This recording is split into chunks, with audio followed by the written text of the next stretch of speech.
Good morning everyone. आज इस video में हम Bangalore Sahodaya school complex association pre board exam का पार्ट सेकंड लेकर आई हूँ, सेक्शन बी, जिसमें हम 2 मार्क्स के क्वेश्चन को डिस्कस करेंगे।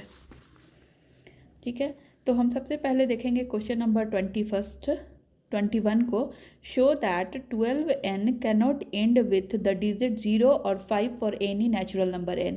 तो हमें शो करना है कि 12n मतलब 12 का पावर अगर n है, 12 पे पावर 1 हो, 2 हो, 3 हो, 4 हो, कोई भी हो, पावर n हो।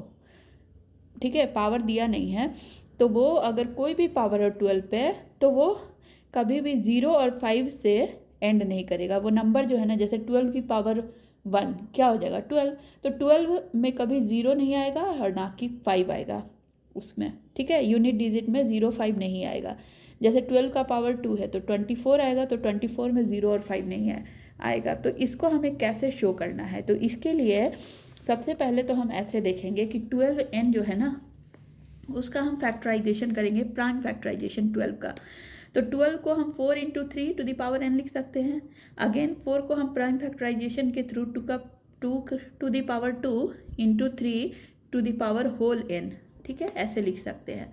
अब देखो, एंडिंग अगर 0 से करना है तो एंडिंग विथ 0, तो अगर 0 से एंड करने के लिए हमेशा हमें 2 और 5 का फैक्टर होना चाहिए। अगर यहाँ पे 2 टू द पावर 2 इंटू 5 होता ना, तो डेफिनेटली वो 0 से एंड होता वो नंबर।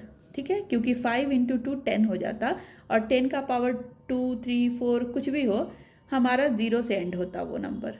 ठीक है, पर ऐसा कुछ हुआ नहीं है। एंडिंग विथ 0, अगर 0 से एंड कराना है तो हमें 2 इंटू 5 होना चाहिए। ये फैक्टर 2 और 5 होना चाहिए इसका फैक्टर, लेकिन इसका फैक्टर 2 इंटू 2 इंटू 3 है।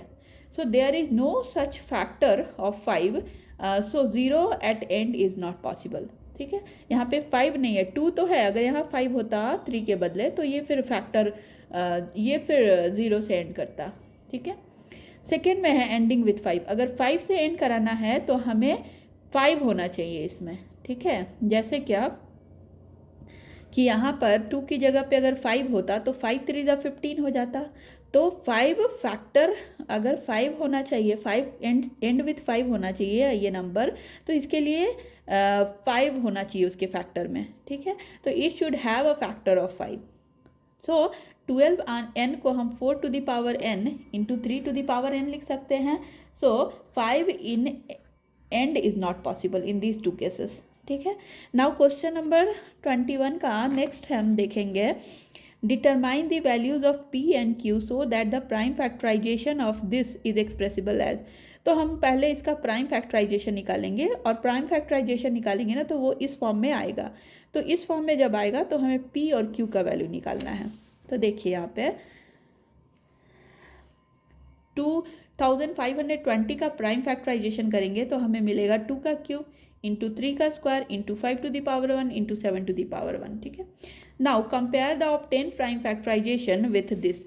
तो आप यहाँ कंपेयर करो, 2 का क्यूब इसमें भी है, इसमें भी है, 3 का स्क्वायर यहाँ आया है। मुझे वही पूछ रहे हैं कि 3 का क्या पावर होगा। तो पावर अगर 2 है तो p की जगह पे मैं 2 लिख सकती हूँ। यहाँ पे 5 टू द पावर 1 है, तो 5 की जगह पे q की जगह पे 5 लिख सकते हैं, और 7 टू द पावर 1 है, मतलब 7 की जगह पे 7 आएगा। तो the required values are p की जगह पे 2 और q की जगह पे 5।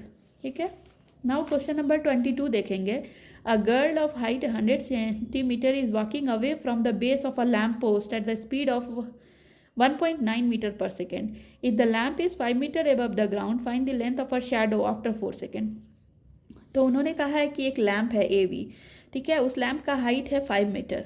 ठीक है, और एक गर्ल है 100 सेंटीमीटर यानी 1 मीटर की।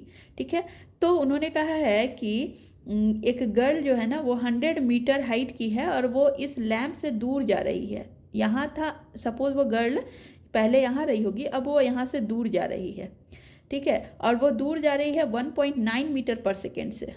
ठीक है, तो 4 सेकेंड के बाद, ठीक है ना, उसका शैडो कितना बड़ा बनेगा। What is the length of a shadow after 4 second. तो पहले तो मुझे डिस्टेंस निकालना है कि 4 सेकेंड के बाद वो कितना डिस्टेंस, कितने दूरी पर, कितने डिस्टेंस पर खड़ी हो जाएगी लैंप के। ठीक है। तो let D C is equal to x metre. देखो शेडो जो है ना, मैंने यहाँ पे बताया है, ये हाइट है लैम्प का और ये हाइट है गर्ल का। वो एक 4 सेकेंड के बाद, मतलब 1.9 मीटर के स्पीड से चलेगी और 4 सेकेंड के बाद वो बी डी डिस्टेंस कवर करेगी। अब वो बी डी डिस्टेंस कवर करेगी तो डी पॉइंट पे आ जाएगी। डी पॉइंट पे जब वो खड़ी होगी तो इस लैम्प से उसका जो शेडो है ना वो पॉइंट सी पे बनेगा। तो पॉइंट सी पे जो उसका शेडो बनेगा ना, तो पूछा है कि कितना मतलब लेंथ होगा शेडो का, मतलब डीसी का लेंथ आपको निकालना है। ठीक है, तो इसके लिए सबसे पहले हमने माना है कि डीसी का लेंथ मान लो x मीटर है। ठीक है, लेंथ ऑफ द शेडो। तो डीई का लेंथ हमें पता है 100 सेंटीमीटर, दैट इज़ 1 मीटर। और ए बी जो है ना वो 5 मीटर है, हाइट ऑफ द लैम्प। ठीक है, तो speed of the girl 1.9 metre पर सेकेंड है और टाइम दिया है उन्होंने 4 सेकेंड। तो डिस्टेंस निकाल देंगे, distance is equal to speed into time.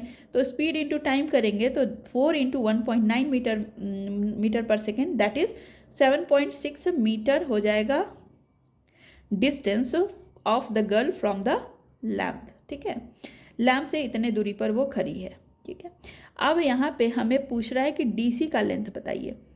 तो डीसी के लेंथ के लिए सबसे पहले हम बड़ा वाला एक ट्रायंगल लेंगे, ट्रायंगल ए बी सी, और छोटा वाला ट्रायंगल ई डी सी। इन दोनों ट्रायंगल को सिमिलर करेंगे। तो angle B is equal to angle D, both are 90 degree. Angle C is equal to angle C, both are common. So triangle A B C is similar to triangle E D C. अगर ये दोनों triangle similar है ना तो हमें क्या मिलेगा, side का करस्पॉन्डिंग साइड का रेशियो भी इक्वल होगा। ठीक है, अगर दो ट्रायंगल सिमिलर है तो सारे एंगल्स इक्वल होते हैं और करस्पॉन्डिंग साइड का रेशियो भी इक्वल होता है। That is D E by A B by D E is equal to B C by D C. ठीक है, तो B C by D C is equal to A B by D E. अब मुझे पता है B C का, B C के बाद B C is equal to B D plus D C. B D हमने 7.6 पहले ही निकाल के रखा है। तो 7.6 plus x divided by D C, that is x, is equal to 5/1, 5 metre का लैम्प और 1 मीटर का गर्ल का हाइट। तो इसको जब आप सॉल्व करोगे तो x is equal to 1.9 metre आ जाएगा। So length of her shadow after 4 second is 1.9 metre. ये हमारा आंसर है। नाउ क्वेश्चन नंबर 23 देखेंगे। 23 में बोला है कि P A and P B are tangent segments from an external point P to a circle with centre O. मान लो ये हमारा एक सर्कल है, उसका सेंटर ओ है, और एक पॉइंट पी जो कि सर्कल के बाहर है उसे दो टेंजेंट ड्रॉ किया गया है, P A and P B. तो बोल रहा है क्या कि P A and P B are the tangent segments from an external point P to a circle with center O, show that the quadrilateral OABP is a cyclic। तो आपको AOBP जो circle है ना, AOBP जो quadrilateral है ना वो cyclic है, ये प्रूव करना है। तो हमें पता है कि एक साइक्लिक क्वाड्रिलेटरल का जो सम ऑफ द अपोजिट एंगल्स है ना वो इक्वल्स टू 180 डिग्री होता है। मतलब क्या कि हमें ये प्रूव करना है कि angle PAO plus angle OBP 180 होना चाहिए। ठीक है, एक फर्स्ट केस है। सेकंड AOB प्लस APB दोनों भी 180 डिग्री के बराबर होना चाहिए। तो इसके लिए सबसे पहले हम देखेंगे कि angle A plus B is equal to 180 degree और angle O plus B is equal to 180 degree हमें प्रूव करना है। तो हमें पता है कि एंगल A और एंगल B दोनों 90 डिग्री है, because angle subtended by the radius to the tangent at the point of contact. देखो ये रेडियस है, ये टेंजेंट है, ये पॉइंट ऑफ कॉन्टैक्ट है, इस पे ये टेंजेंट, ये रेडियस है ना 90 डिग्री का एंगल फॉर्म करता है। ठीक है, तो angle A plus angle B हमारा 180 हो जाएगा, क्योंकि ये भी 90 है, ये भी 90 है, तो दोनों 180। अब देखो एंगल ये प्लस ये अगर 180 है और हमें पता है कि एक क्वाड्रिलेटरल का एंगल सम प्रॉपर्टी से sum of the angles will be equal to 360। तो आप देखो angle A plus B 180 degree है, तो angle O plus B P भी 180 डिग्री होगा, क्योंकि 360 से जब हम इसको सब्सट्रैक्ट करेंगे तो 180 मिलेगा। ठीक है, ठीक है। अब देखेंगे हम लोग कि since the sum of opposite angles in a quadrilateral is equal to 180 degree, therefore it is a cyclic quadrilateral. ठीक है। नाउ इसमें एक और क्वेश्चन है, और में to concentric circles of radii 5 centimetre and 3 centimetre, find the length of the code of the larger circle which touches the smaller circle. ठीक है, ये हमें पूछ रहा है कि आपको AC का लेंथ बताना है। ठीक है, AC जो है ना, पूछ रहे हैं कि find the length of the code of the larger circle. ये लार्जर सर्कल है और इसका कोड AB है, और ये इसका लेंथ हमें बताना है, और ये AB जो है ना कोड, ये छोटे वाले सर्कल के टेंजेंट भी है। तो हमें इन्होंने बताया है कि बड़े वाले सर्कल का रेडियस 5 सेंटीमीटर है, छोटे वाले का 3 सेंटीमीटर है, तो OA को 5 सेंटीमीटर और OC को 3 सेंटीमीटर ले सकते हैं। Now OC is perpendicular to AB। ये जो OC है ना, छोटे वाले सर्कल का रेडियस, वो बड़े वाले सर्कल के कोड पे परपेंडिकुलर होगा, क्योंकि हमने ये पढ़ा है कि angles made by a tangent and the radius eight the point of contact is 90 degree. पहले वाले थ्योरम में हमने ये देखा था, रेडियस और टेंजेंट पे 90 डिग्री का एंगल बनता है। तो ये बड़े छोटे वाले सर्कल का ये रेडियस है, और ये सर्कल पे परपेंडिकुलर है रेडियस अगर ये टेंजेंट पे परपेंडिकुलर होता है, ये हमने पढ़ा है। ठीक है, और OC का लेंथ इन्होंने 3 सेंटीमीटर दे के रखा है। अब देखो इन ट्रायंगल AOC, आपको देखो हाइपोटेनस का लेंथ 5 सेंटीमीटर दिया है और परपेंडिकुलर का लेंथ 3 सेंटीमीटर दिया है, तो क्या हम बेस का लेंथ नहीं निकाल देंगे? तो AC is equal to root under OA square plus OC square से हमें AC 4 सेंटीमीटर मिला है। ठीक है, और हम ये जानते हैं कि we know that the perpendicular drawn from the centre of the perpendicular drawn from the center of a circle to the chord of a circle bisects the chord। हमने ये पढ़ा है कि अगर एक सेंटर से एक रेडियस को ड्रॉ करेंगे कोड पे, तो वो कोड को बाइसेक्ट करेगा।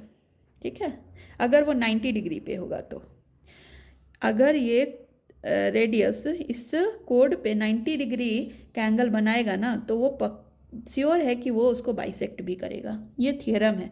तो हमें AC का लेंथ पता है, मतलब CB और AC दोनों इक्वल हो जाएंगे, क्योंकि ये इसको बाइसेक्ट कर रहा है। तो AB is equal to 2AC। AC का लेंथ हमें 4 सेंटीमीटर मिला है, तो AB का 8 हो जाएगा।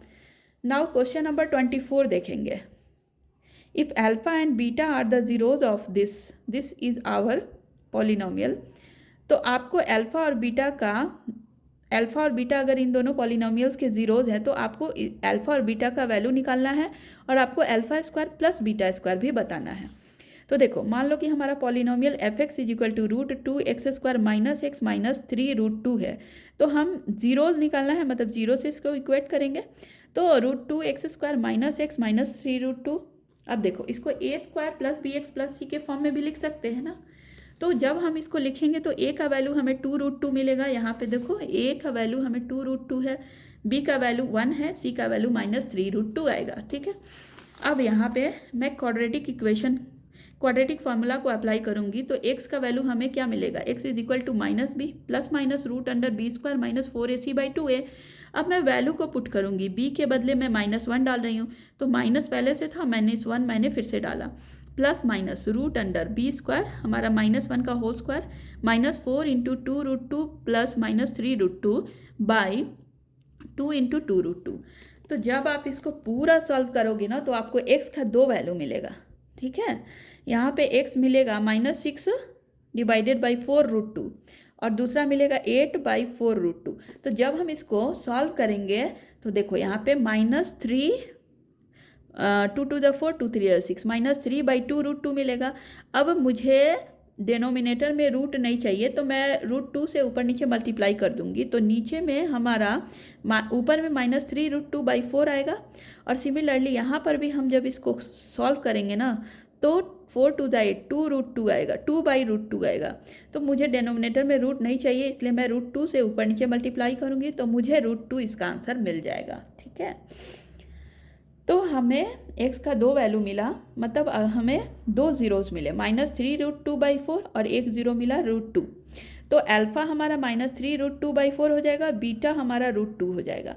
अब इन्होंने पूछा है कि alpha square plus beta square भी बताइए। तो अल्फा का वैल्यू हम मिल गया है हमें, तो अल्फा का वैल्यू मिला है, तो अल्फा का स्क्वायर कर देंगे, -3 रूट 2/4 का होल स्क्वायर, अब प्लस बीटा का स्क्वायर मतलब रूट 2 का होल स्क्वायर। जब हम इसको सॉल्व करेंगे ना, तो हमें ओवरऑल 13/2 आंसर मिलेगा। तो इस क्वेश्चन का आंसर हमें मिल गया 13/2, क्वेश्चन नंबर 24 का। नाउ क्वेश्चन नंबर 25 है, if sine A is equal to cos A find the value of 2 tan A square plus sine square minus 1। तो उन्होंने कहा साइन ए और कॉस ए दोनों इक्वल हैं, तो आपको ये जो है ना 2 tan square A plus sine square A minus 1 इसका वैल्यू निकालना है। तो यहाँ पे देखिए, सबसे पहले तो मैंने ऐसे लिखा है कि 2 tan square A plus sine square A minus 1। अब मैं tan स्क्वायर के बदले tan के बदले साइन ए बाई कॉस ए लिख सकती हूँ। ये आइडेंटिटीज़ हमने पढ़ा है ना, tan A is equal to sine A by cos A. तो मैंने वही किया, tan A is equal to sine A by cos A का whole square plus sine square A minus 1। ठीक है, अब देखो जब हम इसको सॉल्व करेंगे ना तो हमें कुछ ऐसा मिलेगा, 2 sign square A by cos square A plus sine square A minus 1। तो देखो यहाँ पे साइन स्क्वायर ए की जगह पे मैं कॉस स्क्वायर ए लिख सकती हूँ, क्योंकि sine square A by sine square A is equal to cos square A उन्होंने sine A is equal to cos A उन्होंने बता के रखा है। तो मैं साइन स्क्वायर ए की जगह कॉस स्क्वायर ए भी लिख सकती हूँ। तो साइन स्क्वायर ए की जगह पे मैंने कॉस स्क्वायर ए लिखा, cos square A by cos square A plus sine square A की जगह पे again cos square A minus 1। तो जब हम इसको सॉल्व करेंगे ना तो हमें क्या मिलेगा, देखो कॉस स्क्वायर से कट हो जाएगा, तो यहाँ पे 2 मिलेगा हमको, 2 कॉस स्क्वायर ए माइनस 1। अब देखो 2 plus cos square A minus 1, 2 minus 1 1 होता है, तो हमें मिलेगा 1 प्लस कॉस स्क्वायर ए, और 1 प्लस कॉस स्क्वायर ए 1 प्लस कॉस स्क्वायर ए या फिर 1 प्लस साइन स्क्वायर ए, हम दोनों लिख सकते हैं, बिकॉज कॉस स्क्वायर की जगह पे साइन स्क्वायर ए लिख सकते हैं, उन्होंने क्वेश्चन में देकर रखा था। तो ये हमारा सेक्शन बी था। नेक्स्ट वीडियो में मैं सेक्शन सी लेकर आऊँगी।